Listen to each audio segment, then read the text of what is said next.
It's been nearly a month since sports betting became legal in Maine. While it's expected to bring in some new revenue, there is some concern it will lead to an increase in gambling addiction. Other states that have legalized sports betting are reporting a spike in gamblers seeking help. And as News Center Maine's Alex Haskell explains, experts expect the same to happen here.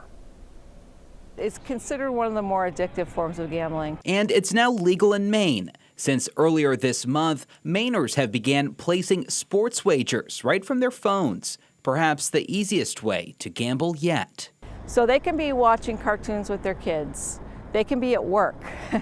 They can be doing just about anything, and they can be gambling. Lori Manson is the Problem Gambling Services Coordinator for AdCare Maine, a nonprofit in Augusta that manages the state's 2-in-1 helpline. She says because this form of betting is so accessible, she's expecting an increase in calls for sports gambling addiction treatment.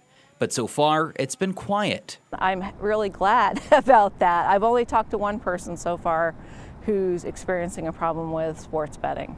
It's a different story in other states like New Hampshire. Sports betting went live there in 2019 and was the reason for 47% of the helpline calls last year, more than casino and lottery-related calls. So it's moved from third pre-pandemic to first place in the number of calls we've received from identified problem gamblers. Ed Talbot is the executive director of the New Hampshire Council on Problem Gambling. Talbot says for those struggling, there are services available and people who understand. So you can intervene at any time, hopefully stop it at any time, and the earlier you get it, the better off you are. In Maine, Manson says there will eventually be an increased need for gambling addiction treatment. It's just a matter of when. You need to stop and think about is that healthy or not, and what can you do to limit that more. Manson says the services and resources are in place and they're ready to help. Alex Haskell, News Center, Maine.